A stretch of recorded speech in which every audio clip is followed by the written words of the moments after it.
जहां पर सेवानिवृत्त कर्मचारियों के ग्रेच्युटी निर्धारण से जुड़ी खबर आ रही है। कर्मचारियों को अलग अलग ग्रेच्युटी राशि मिलने का मामला सामने आया है। राजस्थान हाईकोर्ट ने केंद्र और राज्य सरकार को अब नोटिस जारी किया है। नोटिस जारी कर 4 सप्ताह में जवाब पेश करने का आदेश दिया गया है। श्रीधर शर्मा और अन्य की याचिका पर यह आदेश कोर्ट की तरफ से दिए गए हैं। याचिका में कहा गया 7वें वेतन आयोग में बढ़ाई गई ग्रेच्युटी, सेवानिवृत्त कर्मचारियों की राशि बढ़ाकर की गई 20 लाख, लेकिन 51 से 99% महंगाई भत्ता मिलने वालों के लिए ग्रेच्युटी की राशि बढ़ाकर की गई 25 लाख रुपए। वहीं समान ग्रेच्युटी राशि को लेकर सरकार से अब कोर्ट ने जवाब मांगा है। जस्टिस महेंद्र गोयल की एकल पीठ ने यह आदेश जारी किए हैं। तो कर्मचारियों की ग्रेच्युटी अलग अलग तरीके से क्यों दी जा रही है? समान ग्रेच्युटी राशि को लेकर सरकार से अब कोर्ट ने भी जवाब तलब किया है।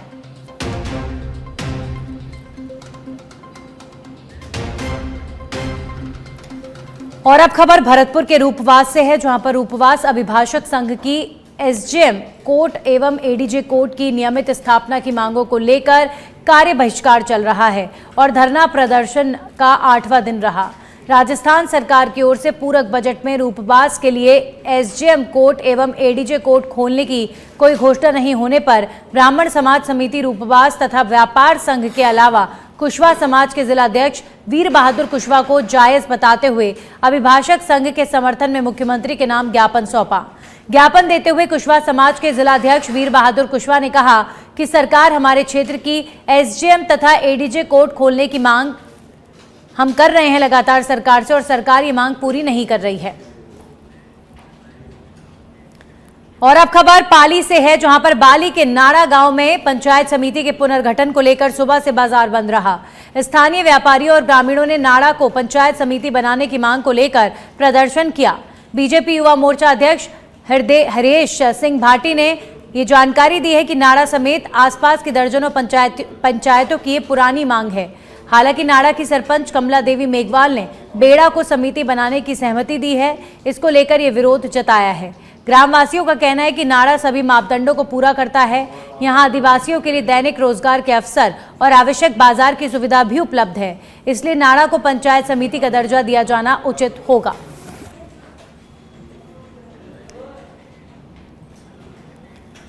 प्रदेश में महिलाओं, छात्राओं और छोटी बालिकाओं के साथ लगातार बढ़ रहे यौन शोषण और दुर्व्यवहार के साथ लव जिहाद के बढ़ते मामलों के विरोध में जन चेतना मंच के तत्वावधान में चित्तौड़गढ़ कलेक्ट्रेट चौराहे पर सर्व समाज के लोगों ने प्रदर्शन किया और मुख्यमंत्री भजनलाल शर्मा के नाम जिला कलेक्टर को ज्ञापन सौंपा, जिसमें मांग की गई है कि इस तरह का कृत्य करने वाले जिहादियों के अवैध कब्जे ध्वस्त किए जाएं। साथ ही बालिका सुरक्षा के लिए आवश्यक कदम उठाए जाने की अपील भी की गई है। चित्तौड़ के चंदेरिया उपनगर में एक घटना हुई। अभी विजयनगर में इस प्रकार से सामूहिक ये घटना हुई। इस घटना की भर्त्सना करने के लिए अपराधियों को तुरंत प्रभाव से कठोर सजा देने के लिए जन चेतना मंच ने नगर की विभिन्न मातृशक्ति संगठन और युवा शक्ति के साथ आज जिला प्रशासन को ज्ञापन दिया है। मुख्यमंत्री के नाम पे हम मांग कर रहे हैं ज्ञापन के जरिए कि राजस्थान अपराध मुक्त हो, इस प्रकार की घटनाएं राजस्थान में नहीं हो। ऐसे जो तत्व हैं उनके खिलाफ कड़ी से कड़ी कार्रवाई की जाए और उनके पीछे जो शक्ति खड़ी हुई है, फंडिंग कर रहे हैं, उनको भी नागपोश किया जाए, उनको जो है अपराधी बनाया जाए।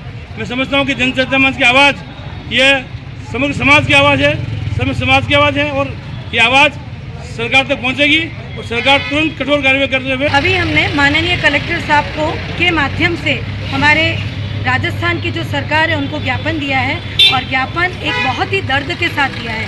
विजयनगर की जो घटना है, विजयनगर की घटना में छोटी छोटी बालिकाओं के साथ इस प्रकार के मतांतरण के मामले, यौन शोषण के मामलों को दबाकर बच्चियों को डरा धमकाकर वीडियो बनाने के मामले को बहुत ही ज़्यादा हम लोग ऐसा महसूस कर रहे हैं कि हमारी बच्चियों के साथ इस प्रकार की घटना हो रही है। दिल दहल रहा है, रात की नींद आना बंद हो गई है। इस प्रकार की स्थिति मातृशक्ति के साथ हो रही है। इसी से संबंधित ज्ञापन हमने आज दिया है। हम चाहते हैं कि इस मामले की कड़ी से कड़ी कार्यवाही हो, इसके बारे में अच्छे से अधिकारी नियुक्त हो, इसकी जांच केवल जांच न बनकर रह जाए, जांच का परिणाम निष्कर्ष दुनिया के सामने आए, इस प्रकार की घटनाओं का दोहरान न हो पाए। कड़ी से कड़ी कार्यवाही के साथ दोषियों को फांसी की सजा हो और कोई आगे इस प्रकार की हिम्मत न कर पाए। साथ ही हमने चंदेरिया का जो घटनाक्रम है, छोटी सी बालिका के साथ दुष्कर्म की जो कोशिश की गई है, उसको लेकर भी हम वहीं विज्ञान और प्रौद्योगिकी विभाग की ओर से राष्ट्रीय विज्ञान दिवस पर कार्यक्रम का आयोजन हुआ। शिक्षा मंत्री मदन दिलावर के अलावा जयपुर शहर सांसद मंजू शर्मा भी कार्यक्रम में पहुंची। कार्यक्रम में जयपुर शहर के कई स्कूल और कॉलेज के विद्यार्थी हिस्सा ले रहे हैं। जयपुर शहर सांसद मंजू शर्मा ने बताया कि विज्ञान के क्षेत्र में हमारा देश बहुत आगे बढ़ रहा है। उन्होंने राजस्थान के स्टूडेंट्स की तारीफ करते हुए कहा कि राजस्थान के स्टूडेंट्स भी विज्ञान के क्षेत्र में लगातार प्रगति कर रहे हैं। वहीं पाली जिले की देसूरी तहसील स्थित गुड़ा मांगल्यान में श्री कृष्ण धाम पर 4 मार्च तक विशाल विष्णु महायज्ञ का आयोजन किया जाएगा।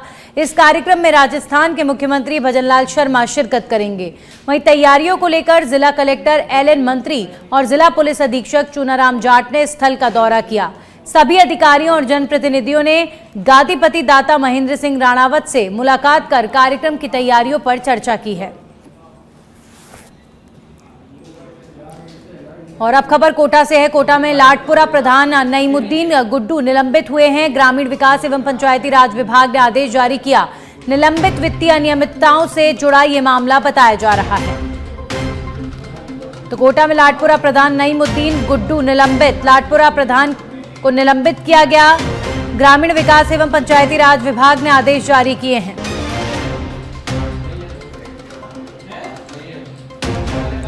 तो वित्तीय अनियमितताओं और भ्रष्टाचार से जुड़ा ये मामला बताया जा रहा है। ग्रामीण विकास विभाग ने ये कार्रवाई लाटपुरा प्रधान नईमुद्दीन के खिलाफ की है।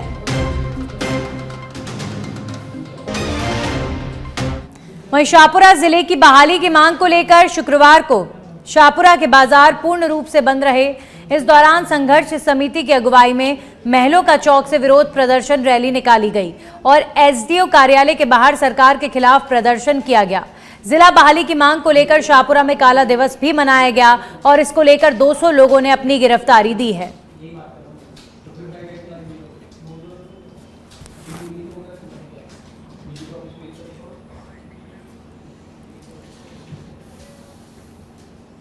60 दिन से हमारा जिला बचाओ संघर्ष समिति का आंदोलन चल रहा है। आज हमने जो है महलों के चौक से रैली निकालकर नारेबाजी करते हुए सरकार के खिलाफ और सरकार की नींद उड़ाने के लिए जेल भरो आंदोलन किया है, जिसमें शाहपुरा जिले की जनता पूरे जोश खरोश के साथ आई है और महलों के चौक से पैदल चलकर स्वैच्छिक रूप से सामूहिक गिरफ्तारियां जो है परिसर में दी है, जहां से पुलिस ने गिरफ्तार करके मणियार कोटेज तक हमारे कार्यक्रम बचाओ संघर्ष समिति के तत्वावधान में आज शाहपुरा की जनता ने जेल भरो आंदोलन किया है और पूरी जनता में भारी आक्रोश है। हजारों की संख्या में लोग आए हैं, स्वेच्छा से आए हैं और जेल में अपने आप को गिरफ्तार ली है। प्रशासन की कोई व्यवस्था नहीं है, न गिरफ्तारी करने के लिए इनके पास स्थान है और न कोई सुविधा है, न कोई पानी की व्यवस्था है। ये जो है राज्य सरकार को हमने मांग की है, मुख्यमंत्री को होश में आकर वापस जिले को बहाल करो, अन्यथा ये आंदोलन और उग्र रूप लेगा। आज दिन भर शाहपुरा बंद का आह्वान भी है, क्या कुछ असर दिख रहा है? पूरा शाहपुरा शांतिपूर्ण रूप से बंद है, बिना किसी प्रयास के लोगों ने स्वेच्छा से अपने अपने प्रतिष्ठान बंद रखे। चाय की होटल से लेके सब्जी मंडी की थड़ी से लेके हर सारी दुकानें बंद है और स्वेच्छा से अपने साथ लगे हुए हैं, संघर्ष समिति के साथ कंधे से कंधा मिला। और अब खबर बीकानेर के खाजूवाला से है, जहां पर खाजूवाला सीएचसी में टीबी मुक्त पंचायत अभियान कार्यक्रम के तहत कार्यशाला आयोजित की गई। जिला क्षयरोग्य अधिकारी डॉक्टर डीसी मोदी ने कार्यशाला में कहा कि जब तक आमजन को टीबी रोग की सही जानकारी सुलभ नहीं होगी, तब तक का स्वस्थ परिवार और समाज का निर्माण संभव नहीं है।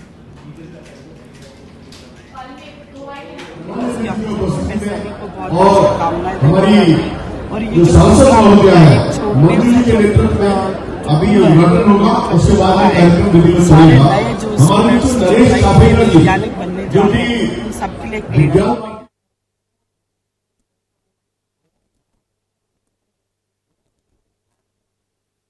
द्वारा आयोजित ये कार्यक्रम राष्ट्रीय विज्ञान महोत्सव के रूप में मनाया जा रहा है। इसमें हम साइंटिफिक फ्रेटर्निटी और स्टूडेंट के बीच में एक कम्युनिकेशन करते हैं कि किस तरह हमारी साइंस की विधा थी और किस तरह से हमारी साइंस को कॉलोनियल पीरियड में हेड कर दिया गया। इसी की सीवी रमन, जो कि उस कालखंड में थे 1888 में, और उनको 1930 में नोबेल मिला।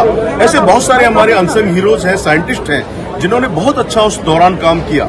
लेकिन आज वर्तमान स्थितियां बदल गई हैं। हम स्वयं का भाव जागृत कर रहे हैं और स्वयं के द्वारा हम अपना तंत्र स्थापित कर रहे हैं, यानी विज्ञान के क्षेत्र में अपना तंत्र स्थापित करने के लिए इससे बड़ा माध्यम नहीं हो सकता। इसी कड़ी में राष्ट्रीय विज्ञान महोत्सव, जो कि एक विज्ञान दिवस के रूप में मनाया जाता है, इसमें आर्टिजन से लेकर साइंटिस्ट तक हम सबको एक साथ ले रहे हैं, एक मंच पे ले रहे हैं, और आओ सब मिलकर के इस देश को उस परम वैभव तक पहुंचाए जो कहते हैं हम परम वैभवन ने तुमेताश्य राष्ट्रम। उसी कल्पना के साथ हम साकार करते हुए हमारे स्टूडेंट को हैंड होल्डिंग कर रहे हैं हमारे साइंटिस्ट के द्वारा। जो संस्थाएं अपनी लैब तक सीमित होती थी, आज वर्तमान दौर में पिछले 10 सालों में हमने ग्राउंड पर इन चीजों को उतारा है और साइंटिफिक फ्रेटर्निटी एक आम स्टूडेंट के साथ में बिना किसी लैंग्वेज हर्डल के साथ में काम कर रही है। ये बहुत बड़ी विधा है और यही राष्ट्रीय विज्ञान दिवस की एक महत्वपूर्ण। और अब खबर सिरोही के रेवदर से है, जहां पर नया पिपलिया गांव को दत्ताणी ग्राम पंचायत और रेवदर पंचायत समिति में यथावत बनाए रखने की मांग को लेकर ग्रामीणों ने उपखंड अधिकारी को ज्ञापन सौंपा है। ग्रामीणों ने बताया कि पंचायती राज में पुनर्गठन के दौरान नया पिपलिया गांव को पालड़ी ग्राम पंचायत में रखने का प्रस्ताव बनाया गया है, जो कि गलत है। साथ ही कहा कि दत्ताणी ग्राम पंचायत की दूरी 2 किलोमीटर है, जबकि पालड़ी के लिए 4 किलोमीटर की दूरी तय करनी पड़ेगी। ये नवा पेपड़िया ठेठ थी दत्तोणी बेड़ा बाप दादा ये मई था मोरे दत्तोणी बेड़ा वाड़ है ता हाथी वाड़ है पेपड़िया नवा पेपड़िया हाथी है दत्तोणी अपने व्यासरी बे वाड़ भेड़ी है बे वाड़ भेड़ी ठेठ थी डोकरी बाबा दे देने मई रहा भेड़ा હવે દત્તોણે થી પાછા મેલે તોડ માં બડે ગ્રાહ્યો એરિયો બાબડે રોડ રોડ બીરજ જાય અને વે બીરજ કોઈ બી બડે તો બાબડે બીફાર પૂટીને મોટરસાઇકલ લઈને જાય સર તે બડે બાસ મે દાવા નહીં સાતા અને મે પેપડિયા વાસ ભેળા રેવા ચાર धन्यवाद सरकार ने दत्तोणी एक है दत्तोणी बात करेंगे राजस्थान विधानसभा का बजट सत्र। सदन में अनुदान मांगों पर चर्चा और जनजाति और सामाजिक न्याय के अनुदान मांगों पर बहस हुई तो डूंगरपुर से कांग्रेस विधायक गणेश गोगरा की टिप्पणी सामने आई। गणेश गोगरा अपनी बात रख रहे थे, एक विधायक के टोकने पर उससे गोगरा ने कहा कि बात मत कर, नहीं तो मेरा जूता बात करेगा, बीच में डिस्टर्ब मत कर। इस तरीके से जुबान डूंगरपुर से कांग्रेस विधायक गणेश गोगरा की फिसली। आप देखिए, सदन की गरिमा को लेकर बीते कुछ दिनों से जिस तरीके से मीटिंग्स पर मीटिंग सत्ता पक्ष विपक्ष कर रहा है और सदन की गरिमा बनाए रखने को लेकर चर्चा हुई, ऐसे में कुछ विधायक ऐसे भी हैं जिनको शायद सदन की गरिमा समझ नहीं आती और अब डूंगरपुर से कांग्रेस के विधायकों की मां ने बात मत करे नहीं तो फिर मेरा जूता बात करेगा। बैठ जा, बीच में डिस्टर्ब मत करे। माननीय सभापति महोदय, माननीय सभापति महोदय, आपका संरक्षण चाहिए मुझे, आपका संरक्षण चाहिए मुझे। पक्षपात नहीं करें आप, मेरे हमारे जो बोल रहे हैं वहां से भटकाए नहीं। सदस्य माननीय अपनी वार्ता जारी रखे आप। माननीय सभापति महोदय, मां ने बात मत करे नहीं तो फिर मेरा जूता बात करेगा। बैठ जा, बीच में डिस्टर्ब मत करे। माननीय सभापति महोदय, माननीय सभापति महोदय, आपका संरक्षण चाहिए मुझे, आपका संरक्षण चाहिए मुझे। पक्षपात नहीं करें आप, मेरे हमारे जो बोल रहे हैं वहां से भटकाए नहीं। सदस्य माननीय अपनी वार्ता जारी रखे आप। माननीय तो आपने सुना डूंगरपुर से कांग्रेस विधायक की, आपने टोन को सुना, बात करने के तरीके को सुना। हमारे सहयोगी लाल सिंह जुड़ गए। लाल सिंह, वाकई हैरानी होती है देखकर, आखिर क्या हुआ है प्रदेश के विधायकों को? क्या ये भूल गए हैं सदन की गरिमा? लेकिन मैंने बिल्कुल सदन की गरिमा बार बार तार हो रही है। और आप देखिए, एक वाक्य अभी थमा भी नहीं है। हम उसको कल किस तरह प्रयास किए, नेता सदन को सामने आना पड़ा। और आप देखिए, मीटिंग के दौरान जब मीटिंग चल रही थी तो इनको कहना पड़ा कि अगर आपको माफी मांगने में ऐतराज है तो कोई माफी मत मांगो, सदन के नेता होने के नाते मैं आगे पहल करते हुए माफी मांग लूंगा।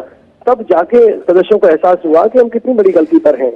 यानी कि एक तो सदन को तार तार करें, आप जनाकांक्षाओं को ठेस पहुंचाएं, सदन की मर्यादा को इस तरह तार तार करें कि पूरे देश में हंसी हो। और आज आप ये जो भाषा सुन रहे हैं सदस्य की, आप देखिए, सुन ले, आप मेरे संरक्षण, आप एक तरफ संरक्षण मांग रहे हैं, दूसरी तरफ आप कह रहे हैं कि मेरा जूता बात करेगा। तो ये जो भाषा है, ये क्या भाषा है? आप कहाँ बोल रहे हैं? क्या प्रदेश की जनता नहीं समझ रही है? कि हमारे तमाम माननीय जो पहुंचे हैं उनकी भाषा अगर हमारे सदन में हो सकती है तो उनका व्यवहार आम जनता से कैसा होगा, उन तमाम कर्मचारियों से कैसे होगा जिनसे उनका पाला पड़ता होगा। तो ये निश्चित गंभीर है। और नंदनी बिल्कुल आपने ठीक कहा है कि कहीं ना कहीं विधायकों को पहले आत्मचिंतन करना होगा और खुद को भी सोचना होगा कि इस तरह की ऐसी भाषा बोल रहे हैं, ये उनके लिए बेहद जरूरी है। क्योंकि सदन मर्यादा का प्रतीक है, सदन पर पूरी जनता उसको देखती है। अगर यहाँ मर्यादा का पालन नहीं होगा तो कहाँ पालन होगा? लाल सिंह, आखिर ऐसा हुआ क्या कि इतना बुरी तरीके से तमतमा गए विधायक कांग्रेस के, डूंगरपुर से विधायक हैं ये, और ऐसा क्या हो गया था सदन के अंदर कि इनको ये भाषा यूज करनी पड़ी कि मेरा जूता बात करेगा? मतलब एक तरीके का लाल सिंह ऐसा नजर आता है कि इन्हें तो जनप्रतिनिधि बनाती है जनता, लेकिन जो ईगो होता है, घमंड होता है, वो शायद इन विधायकों के सर चढ़कर बोल रहा है। ऐसी तस्वीर नजर आती है ऐसी जुबान को देखकर। का ये है सत्ता का मद, जिसे हम कहते हैं मद, ये शायद इनके सर पर चढ़ गया है कि राज में, यानी कि आप विधायक क्या बन गए, आपने अपने आप को ये समझ लिया कि आपने पूरी तरह से आप कानून से परे हो गए हैं, मर्यादाओं से परे हो गए हैं, आप जो चाहे बोल लेंगे, आपको कोई कुछ नहीं बिगाड़ पाएगा। तो ये तस्वीर लगातार देखने को मिल रही। हुआ कुछ नहीं, जब माननीय सदस्य अपनी बात रख रहे थे तो उस समय सदन के माननीय विधायक की तरफ से कुछ उस पर एड ऑन किया जा रहा था, कुछ संशोधन करने की बात हो रही थी, यानी कुछ ऐतराज जता रहे थे। ये उनको इतना नागवार गुजरा कि पहले तो आप भाषा बोलते हैं कि मुझे संरक्षण चाहिए, माननीय उप सभापति, मुझे संरक्षण चाहिए आपका सभापति जी, लेकिन दूसरी तरफ आप क्या कह रहे हैं कि अगर आप चुप नहीं हो तो मेरा जूता बात करेगा। तो आपको संरक्षण कहाँ जरूरत है? आप तो खुद ही सक्षम हो रहे हो ना, आपके नियम कानूनों से सबसे परे हो रहे हो, आपने अपने आप को सर्वसर्वा मान लिया। खैर, प्रदेश की जनता सब देख रही है और कल ही इस बात को लेकर अध्यक्ष वासुदेव ने कहा था कि मर्यादा बनाए रखें, सब्जियों की मर्यादा ताता नहीं होनी चाहिए। लेकिन आज शुक्रिया सिंह आपका तमाम जानकारियों के लिए। तो राजस्थान विधानसभा के बजट सत्र में चर्चा के दौरान सदन में डूंगरपुर से कांग्रेस के विधायक की जुबान फिसली और एक विधायक उन्होंने ये कहा कि मेरा जूता तुमसे बात करेगा। इस तरह की भाषा सदन की गरिमा को कहीं ना कहीं ठेस पहुंचाती है। अब खबर में आगे बढ़ेंगे, बात करेंगे जयपुर से। एक बड़ी खबर आ रही है, जालोर एसपी ज्ञानचंद यादव की सूचना पर पकड़े अवैध शराब से भरे 2 ट्रक। सूचना पर डीआईजी आनंद शर्मा के सुपरविजन में कार्रवाई हुई है। दूदू और मोखमपुरा पुलिस ने अवैध शराब तस्करों पर शिकंजा कसा है। दूदू थानाधिकारी मुकेश कुमार ने अवैध शराब से भरा ट्रक पकड़ा। ट्रक में तलाशी के दौरान 821 पेटी अंग्रेजी शराब और बियर भी बरामद की गई है। दात्री पर खड़े ट्रक से बरामद की गई अवैध शराब। मोखमपुरा थानाधिकारी संजय मीणा ने अवैध शराब से भरा ट्रक पकड़ा और 742 अवैध शराब की पेटियां बरामद की गई हैं। शराब तस्करी करने वाले जसाराम जाट को भी गिरफ्तार किया गया है। पूर्व ग्रामीण द्वारा सभी प्रकार के अवैध नशे के खिलाफ ऑपरेशन नॉकआउट चलाया जा रहा है, जिसके क्रम में 2 दिन पहले थानाधिकारी मनोहरपुर व उनकी टीम ने अवैध शराब के 2 ट्रक पकड़े थे। उसी क्रम में कल पुलिस अधीक्षक जालौर से प्राप्त आसूचना टिप के आधार पर कार्रवाई और नाकाबंदी करते हुए सीओ दूदू की टीम, जिसमें थानाधिकारी दूदू द्वारा एक अवैध शराब का ट्रक पकड़ा गया, जिसमें 821 कार्टून पंजाब निर्मित अवैध शराब है, जिसकी बाजार कीमत करीब 80 लाख है। और थानाधिकारी मोखमपुरा द्वारा एक ट्रक जिसमें 742 पंजाब निर्मित अवैध शराब है, जिसकी अनुमानित लागत करीब 60 लाख रुपए है। एक आरोपी थाना मोखमपुरा में गिरफ्तार हुआ है और दूदू में जो आरोपी था वो भागने में सफल रहा, जिसके पीछे पुलिस की टीमें लगी हुई हैं। ये दोनों ही जो शराब के ट्रक हैं ये पंजाब से गुजरात जा रहे थे और ड्यूरिंग ट्रांजिट हमने पकड़े हैं। इसके अलावा थाना फुलेरा में एक आरोपी करीब 3 ग्राम स्मैक के साथ गिरफ्तार हुआ है इसी अभियान के तहत।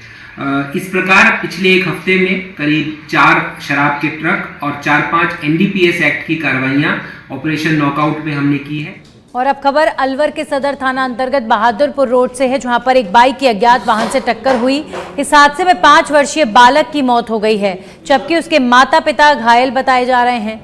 जानकारी के अनुसार घायल जीलशान और उसकी पत्नी साहुनी 2 बच्चों के साथ रामगढ़ से दवाई लेकर घर लौट रहे थे, तभी रास्ते में हादसा हो गया। फिलहाल माता पिता का और एक छोटी बच्ची का इलाज जारी है। और अब खबर प्रतापगढ़ की छोटी सादड़ी से है, जहां पर जलोदा जागीर थाना क्षेत्र के करजू गांव में एक युवक का शव कुएं में तैरता हुआ मिला है, तो वहीं शव मिलने पर इलाके में सनसनी फैल गई। घटना की सूचना मिलने पर पुलिस मौके पर पहुंची है और ग्रामीणों की सहायता से शव को बाहर निकाला गया है। अभी फिलहाल शव का पोस्टमार्टम करने के लिए अस्पताल भिजवाया गया है। पुलिस पूरे मामले की जांच कर रही है।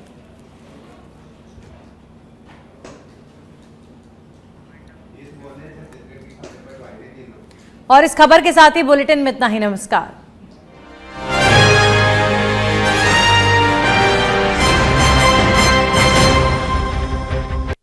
और 20 लाख महिलाएं, बुजुर्गों, महिलाओं और दिव्यांगों की पेंशन बढ़कर होगी 1250 रुपए प्रति माह।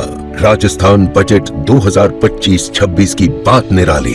हर गांव शहर समृद्धि और हर घर खुशहाली। राजस्थान के जन जन और कण कण को समर्पित राज्य